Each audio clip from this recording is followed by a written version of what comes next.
Transformer losses. Transformer में देखिए एक लॉस है आयरन और कोल लॉसेस, उसके बाद है कॉपर और ओहमिक लॉस, स्ट्रे लॉसेस जिसको और एक लॉस बोल सकते हो लीकेज फ्लक्स लॉसेस, और है डाइलेक्ट्रिक लॉसेस। उसके बाद देखिए आदर्श लॉसेस, उसमें आता है मैग्नेटोस्ट्रैक्शन लॉसेस, मैकेनिकल लॉसेस। और आयरन और कोल लॉस दो टाइप है, एक hysteresis loss, AD current loss. मान लीजिए आइडियल ट्रांसफार्मर है, एक्चुअल आइडियल ट्रांसफार्मर में कोई लॉस नहीं होगा, जीरो लॉस, एफिशिएंसी 100%। लेकिन रियल जो प्रैक्टिकल ट्रांसफार्मर है उसमें तो कुछ लॉस आएगा। ये सभी ट्रांसफार्मर में जो टोटल लॉस है वो मोटर से कम है। मोटर में क्या है, रोटेशन के लिए फ्रिक्शनल लॉस होता है, ट्रांसफार्मर में ऐसा कुछ फ्रिक्शनल लॉस नहीं है। उसके बाद यहाँ पे देखिए ट्रांसफार्मर का आयरन और कोल लॉस, उसके बाद है कॉपर लॉस।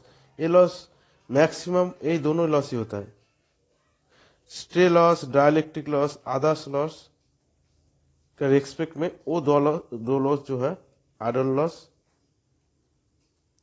कॉपर लॉस बहुत ज्यादा है।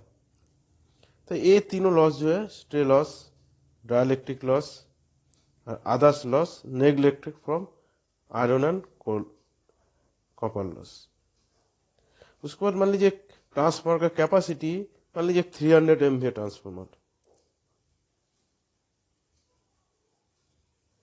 इसका लॉस कितना होगा, लेस देन 1%। एक बड़ा टाइप ट्रांसफार्मर क्या है, मान लीजिए 300 MV पावर ट्रांसफार्मर, तो ट्रांसफार्मर लॉस मान लीजिए 200-300 MV में ट्रांसफार्मर का लॉस बहुत कम होता है। तो what is eddy current, what is eddy current loss and how to reduce eddy current. तो ट्रांसफार्मर में एडी करंट क्या है, मान लीजिए एक कोर है, कोर में एक ऑल्टरनेटिंग सप्लाई दिया, तो यहाँ पे एक ऑल्टरनेटिंग करंट थ्रू होगा। तो ऑल्टरनेटिंग करंट थ्रू होने से ड्यू टू ऑल्टरनेटिंग करंट, ये मान लीजिए एक मैग्नेटिक मटेरियल है, तो एक मैग्नेटिक मटेरियल में इंड्यूस्ड ईएमएफ जनरेट होगा। जब इंड्यूस्ड ईएमएफ जनरेट होगा, एक मैग्नेटिक मटेरियल क्या है, कंडक्टिव है, कंडक्टिविटी प्रॉपर्टी रहेगा, तो उसी हिसाब से इंड्यूस्ड ईएमएफ से एक करंट फ्लो होगा, तो एक करंट को बोलता है एडी करंट। ये मान लीजिए कॉइल है, यहाँ पे एक ऑल्टरनेटिंग करंट देने से एक ऑल्टरनेटिंग एक फ्लक्स जनरेट होगा, यहाँ पे जो एक मैग्नेटिक मटेरियल ईएमएफ इंड्यूस्ड होगा, ईएमएफ इंड्यूस्ड का रेस्पेक्ट में जो करंट थ्रू होता है वो करंट को बोलते हैं एडी करंट। मान लीजिए ये देख रहा है एडी करंट ऐसे करके थ्रू हो रहा है। तो ये क्या हो रहा है, Faraday's law of electromagnetic induction का फॉर्मूला इसको बोल सकते हैं। ये क्या है, एक मैग्नेटिक मटेरियल का प्रॉपर्टी है। तो ये जो करंट जो फ्लो होगा, करंट फ्लो होने के लिए जो लॉस होता है, इस लॉस को ही बोलता है एडी करंट लॉस। तो इसको कम करने के लिए क्या करना पड़ेगा, लैमिनेटेड मैग्नेटिक कोर करना पड़ेगा। उसके बाद देखिए आप यहाँ पे देखिए सॉलिड आयरन कोर होने से एडी करंट का पाथ जितना हो गया, लैमिनेटेड करने से एडी करंट का पाथ कम हो गया। देखिए तो उस हिसाब से एडी करंट लॉस कम होगा। देखिए यहाँ पे सॉलिड कोर है, एडी करंट पाथ जितना बड़ा हो रहा है, थिक लैमिनेटेड करने से एडी करंट पाथ और कम हो जा रहा है, थिन करने से और कम हो जा रहा है, तब लॉस घटते जा रहा है। एडी करंट तो क्या है, alternating current generate magnetic field and ये magnetic field pass through ferromagnetic materials और others magnetic materials and EMF induce the core material according to Faraday's law of electromagnetic induction. और मैग्नेटिक मटेरियल क्या है, वो electrical conductive property है, और वहां पे जो इंड्यूस्ड ईएमएफ होता है, इसके लिए करंट फ्लो होता है मैग्नेटिक मटेरियल थ्रू। तो this current circulate the materials and circulating current caused an induced EMF, and this current is called eddy current। and in current flow होने से वहां पे हीट जनरेट होता है, तो इसके लिए जो लॉस होता है उसको बोलता है एडी करंट लॉस। तो इसमें क्या है, heat losses occur for eddy current in the magnetic material and is called eddy current loss. तो यहाँ पे देखिए एडी करंट लॉस का फॉर्मूला क्या हो रहा है, K into B M square F square T square. B M क्या हो रहा है, मैक्सिमम फ्लक्स डेंसिटी, एफ मतलब हो गया फ्रीक्वेंसी ऑफ सप्लाई, इंडिया में सप्लाई फ्रीक्वेंसी कितना है 50 हर्ट्ज है। टी मतलब थिकनेस ऑफ मटेरियल, वी मतलब वॉल्यूम ऑफ मटेरियल्स, के मतलब एडी करंट कांस्टेंट है। तो उसी हिसाब से एडी करंट लॉस का फॉर्मूला हो गया। तो यहाँ पे देखिए जो करंट फ्लो, करंट के लिए जो एडी करंट, तो यहाँ पे एक सॉलिड मटेरियल है, देखिए करंट एडी करंट ऐसे फ्लो है, और लैमिनेटेड मटेरियल देखिए एडी करंट ऐसे फ्लो है। तो एडी करंट का फॉर्मूला हो गया, तो एडी करंट लॉस का फॉर्मूला हो गया। उसके बाद क्या है, how to reduce eddy current.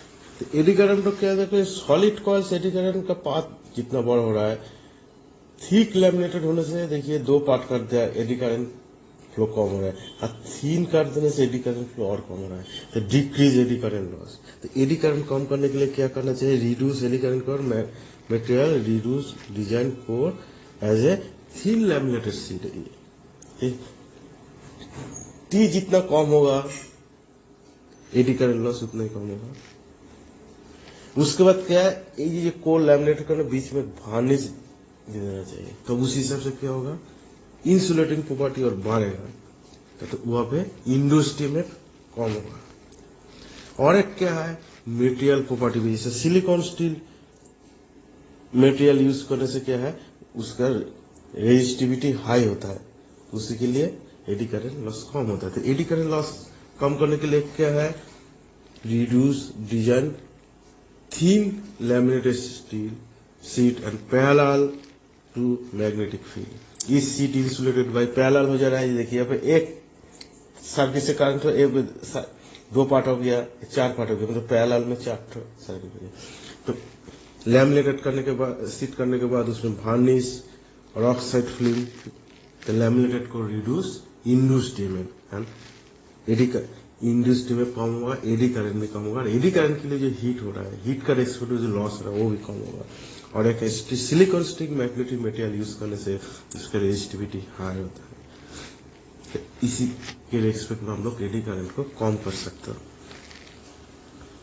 तो व्हाट इज हिस्टैरिसीस। मान लीजिए एक फेरोमैग्नेटिक मटेरियल्स है, तो फेरोमैग्नेटिक मटेरियल्स क्या है, मान लीजिए जस्ट सप्लाई ऑन कर, मान लीजिए सप्लाई पॉइंट जैसे करंट अप्लाई जस्ट हो रहा है दिस पॉइंट में, तो दिस पॉइंट में सप्लाई 0, तो ये जो दिस पॉइंट में मैग्नेटाइज्ड मटेरियल अभी भी मैग्नेटाइज शुरू नहीं हुआ, मतलब वो क्या है, मैग्नेटाइजिंग प्रॉपर्टी उस टाइम में 0 है, ठीक है। जब ये सप्लाई शुरू हुआ होने के बाद जब पीक में गया, 2 नंबर पॉइंट सबसे ज्यादा करंट हुआ, उसी सबसे ज्यादा फ्लक्स जनरेट हुआ, वो क्या है, सब फुल्ली मैग्नेटाइज मान लीजिए वहां से हो गया।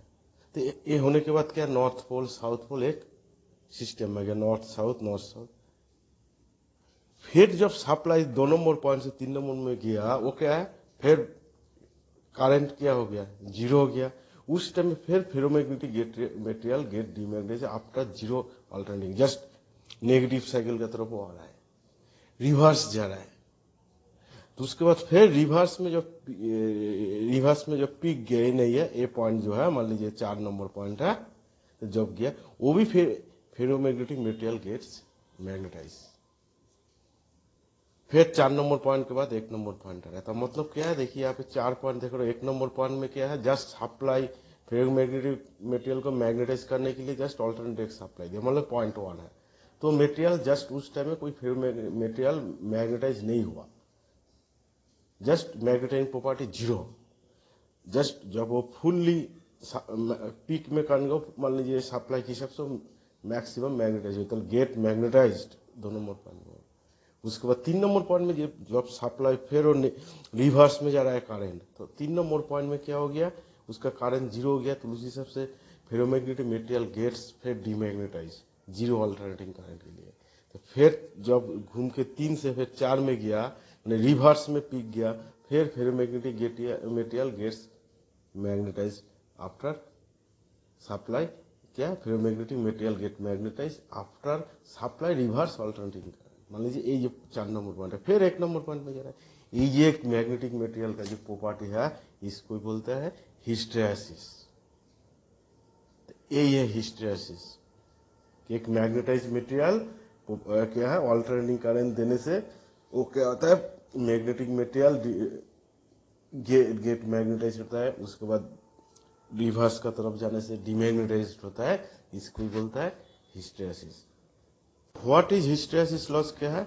मान लीजिए केस 1 में क्या था, एक मैग्नेटाइज फेरोमैग्नेटिक मटेरियल को सप्लाई जस्ट ऑन किया, इस पॉइंट में जस्ट डिमैग्नेटाइज, यहाँ पे जाके फुल्ली मैग्नेटाइज हुआ, उसके बाद रिवर्स कंडीशन इसमें जाके डिमैग्नेटाइज हुआ, फिर रिवर्स में एकदम अपोजिट में जाके फुल्ली फिर मैग्नेटाइज हुआ। लेकिन प्रैक्टिकली क्या होता है, मान लीजिए यहाँ पे फेरोमैग्नेटिक मटेरियल एक क्या एक मैंने केस सेकेंड केस है, तो इसमें क्या देख रहे हैं, ferromagnetic material just magnetize property start हो रहा है, 1 नंबर में वो 0 है, 2 नंबर जाके फुल्ली मैग्नेटाइज हुआ, मतलब मैक्सिमम करंट अप्लाई हुआ, तो उसी हिसाब से पीक, उसी हिसाब से जो फील्ड यहाँ पे दे रहा है उसी हिसाब से फ्लक्स हो रहा है। उसके बाद जब उसको 3 नंबर पॉइंट में आ गया, उसमें क्या है अल्टरनेटिंग करंट क्या हो रहा है, टुवर्ड्स रिवर्स में जा रहा है, उस टाइम अल्टरनेटिंग करंट 0। लेकिन उस टाइम में फेरोमैग्नेटिक मटेरियल्स का प्रॉपर्टी वो डिमैग्नेटाइज फुल नहीं हुआ, उसमें सम मैग्नेटाइज प्रॉपर्टी रह गया, वो क्या है some magnetising property after 0 alternating current. ये जो है कि तब क्या है, तो मान लीजिए फील्ड जो अप्लाइड फील्ड 0 हो गया, लेकिन सम फ्लक्स वहाँ पे पॉजिटिव वैल्यू है, फ्लक्स वहाँ पे रह गया, तो इसको 0 करने के लिए क्या है, सम नेगेटिवली कुछ फोर्स अप्लाई करना पड़ेगा। ये जो फोर्स अप्लाई कर रहे हो नेगेटिवली, ये जो कि एक्स्ट्रा एनर्जी दे रहे हो, तो उसको भी बोलता है हिस्टेरेसिस लॉस। तो हिस्टेरेसिस क्या है, what is hysteresis? Hysteresis is a property of ferromagnetic materials. Alternating currents generate magnetic field, and if magnetized field pass through ferromagnetic materials, that time due to magnetic field, ferromagnetic material get magnetized. When alternating current reverse direction, that ferromagnetic material get demagnetized. This process को क्या बोलते हैं, hysteresis. तो मतलब क्या है, alternating current दिया, इस कंडीशन में फुल्ली मैग्नेटाइज्ड हुआ, इस कंडीशन में फुल्ली, ये फॉरवर्ड में हुआ, ये रिवर्स में, इसमें 0 है, इसमें 0, उसी हिसाब से क्या है, ये फील्ड अप्लाई कर रहे हो मैग्नेटिक फील्ड, यहाँ से फ्लक्स हो रहा है, ये भी फ्लक्स भी मैक्सिमम हो रहा है, मिनिमम हो रहा है, मैक्सिमम हो रहा है। अल्टरनेटिंग करंट के हिसाब से वो भी देखिए मैक्सिमम होता है, मिनिमम होता है। तो यही हो गया हिस्टेरेसिस। तो हिस्टेरेसिस लॉस क्या है? Hysteresis loss occurred for magnetized and demagnetized of the core as current flow in forward and reverse direction. When magnetized force current increase, the magnetic flux increase. As a result, then molecules of magnetic materials are aligned in a particular direction. And when magnetizing force upturn in decreased direction, the magnetic flux does not decrease at same rate, less gradually. Actually, magnetic molecule internal reflection opposed to reverse of magnetism. So when magnetizing force reaches 0 flux density, that time have a some positive value. For flux density to reach 0, some magnetized force apply in the negative direction. ये जो apply force हो रहा है इसको ही बोल रहा है hysteresis loss. तो यहाँ पे देखिए हिस्टेरेसिस लॉस का कारण है, ये मैग्नेटाइजिंग फोर्स से पॉजिटिवली अप्लाई हो रहा है, हाफ साइकिल के बाद नेगेटिवली अप्लाई हो रहा है, फ्लक्स पॉजिटिवली अप्लाई हो रहा है, हाफ साइकिल के बाद नेगेटिवली अप्लाई हो रहा है। लेकिन ये क्या है, एक कंडीशन में, आइडियल कंडीशन में फ्लक्स ऐसे जाएगा 0, लेकिन क्या हो रहा है यहाँ पे, जब वो मैग्नेटाइजिंग, जब फर्स्ट सप्लाई देने के बाद जब ऐसे यहाँ पे फील्ड 0 कर दिया, लेकिन तब भी क्या है, कुछ फ्लक्स यहाँ पे रह गया। तो ये जब फील्ड 0 हो गया, सम फ्लक्स यहाँ पे रह गया, तो ये तो मतलब क्या हो रहा है, मैग्नेटाइजिंग जो प्रॉपर्टी वो देखा जाएगा वो जो मैग्नेटाइज डिमैग्नेटाइज हो रहा है वो एकदम आइडियल केस में नहीं हो रहा है, जस्ट इसे कार्व जनरेट करके होते रहेगा, जो है ये कार्व है। तो ये हो गया हिस्टेरेसिस कार्व। देखिए यहाँ पे तब क्या है, वो सैचुरेट यहाँ पे हो जा रहा है, सैचुरेट के बाद जब 0 हो रहा है, वो वो जीरो नहीं हो रहा है, वो फ्लक्स टोटली जीरो नहीं हो रहा है, वो फ्लक्स सामने रह गया। তাহলে এই যে बन रहा है एक्चुअली जो मैग्नेटाइज्ड इमेज इसे कार्व टाइप, ये जो कार्व यही हो गया हिस्टैसिस लॉस कार्व। तो ये किस इसका कब तक कैलकुलेशन कैसे आ रहा है? हिस्टैसिस लॉस क्या है? Flux density square into F into V. क्या है? फ्लक्स डेंसिटी बी एम मतलब फ्लक्स डेंसिटी एफ हो गया frequency of supply, V of हो गया volume of material, hysteresis loss A हो गया। तो हिस्टैसिस लॉस रिड्यूस करने के लिए क्या करना पड़ेगा? देखिए फर्स्ट जो है मैं ये बोल सकता हूँ, hysteresis loss reduce by using material that has area of hysteresis loop. High grade silicon steel material use करना पड़ेगा जहाँ पर हिस्टैसिस लूप कम होगा। ये मान लीजिए हिस्टैसिस लूप है, ये लूप को कम करना पड़ेगा, यही हो गया हिस्टैसिस लॉस। तो इसलिए high grade silicon steel material use करने से होगा। तो to reduce loss special core material can be used which zero flux density when current is removed. To reduce increased number of lamination, to reduce loss can be by soft core material. So best example is cyclical steel. That these loss depend on क्या है? Flux, laminated core और volume of core, frequency क्या है? Actually हिस्टैसिस loss क्या calculation हो रहा है? bm to the power 1.6 f v मतलब वॉल्यूम ऑफ कोर, एफ मतलब फ्रीक्वेंसी हो जा रहा है। तो कोर को जितना लैमिनेट होगा एफ बी एम वैल्यू कम होगा, फ्लक्स कम होगा, तो उस हिसाब से लॉस कम होगा। ट्रांसफार्मर का कॉपर लॉस क्या है? Copper loss of transformer. Transformer core एक प्राइमरी साइड है, एक सेकेंडरी साइड है। प्राइमरी साइड में तो वोल्टेज क्या है? V1 voltage, current I1, resistance R1। Secondary side में voltage V2, current I2, resistance R2। और ये हो गया जहाँ पर वाइंडिंग होता है, एक कोर हो गया और ये हो गया योक। तो मान लीजिए तब कॉपर लॉस क्या है? मान लीजिए प्राइमरी साइड तक कॉपर लॉस कितना होगा? मान लीजिए primary side copper loss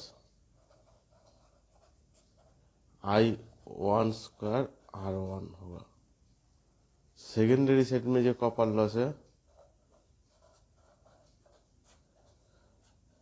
I2 square R2 होगा। टोटल कॉपर लॉस का ट्रांसफार्मर का क्या हो रहा है? I1 square R1 plus I2 square R2। तो ट्रांसफार्मर का क्या है? लोड वेरी करेगा, करंट वेरी करेगा तो कॉपर लॉस बढ़ेगा, करंट कम होगा तो कॉपर लॉस करेगा। आई स्क्वायर वेरिएबल है, तो लोड का रेस्पेक्ट में कॉपर लॉस वेरी करता है। Resistance one of time fix ही बोल सकते हो, लेकिन रेजिस्टेंस के लिए भी कॉपर लॉस वेरी होता है। जैसे रेजिस्टेंस प्राइमरी का R1, सेकेंडरी का R2। मान लीजिए कि एसी सिस्टम में एक क्या होता है? एक स्किन इफेक्ट होता है,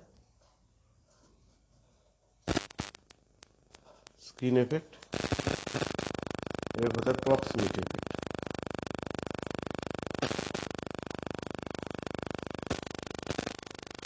स्किन इफेक्ट प्रॉक्सिमिटी इफेक्ट के लिए क्या होता है? मान लीजिए नॉर्मल इंडिया में फ्रीक्वेंसी क्या है? 50 हर्ट्ज है। हार्मोनिक्स मान लीजिए एक टोटल सिस्टम में हार्मोनिक्स आ गया, तब क्या होगा? हार्मोनिक्स मान लीजिए थर्ड हार्मोनिक्स है, 3 इंटू 50 150 हो गया फ्रीक्वेंसी। फिफ्थ हार्मोनिक आ गया, मतलब कितना होगा? 5 इंटू 50 250 हार्मोनिक्स था। हार्मोनिक्स आने से, थर्ड हार्मोनिक्स आने से फ्रीक्वेंसी कितना? 150। फिफ्थ हार्मोनिक्स आने से फ्रीक्वेंसी कितना? 250। तो फ्रीक्वेंसी ज्यादा होने से स्किन इफेक्ट क्या होता है? ज्यादा होता है। कहाँ से? एसी सिस्टम में। तो स्किन इफेक्ट जितना ज्यादा होगा रेजिस्टेंस वैल्यू बढ़ेगा, ये रेजिस्टेंस बढ़ेगा, तब कॉपर लॉस बढ़ जाएगा। उसके बाद क्या? प्रॉक्सिमिटी इफेक्ट के लिए भी रेजिस्टेंस वैल्यू बढ़ता है, तो रेजिस्टेंस वैल्यू बढ़ेगा तो कॉपर लॉस बढ़ेगा। तो क्या स्किन इफेक्ट, प्रॉक्सिमिटी इफेक्ट, एक ये दोनों इफेक्ट के लिए रेजिस्टेंस बढ़ता है, रेजिस्टेंस बढ़ने के लिए कॉपर लॉस भी बढ़ जाता है। तो ये दोनों को भी मिनिमाइज करना पड़ेगा, रेजिस्टेंस कॉपर लॉस कम करने के लिए।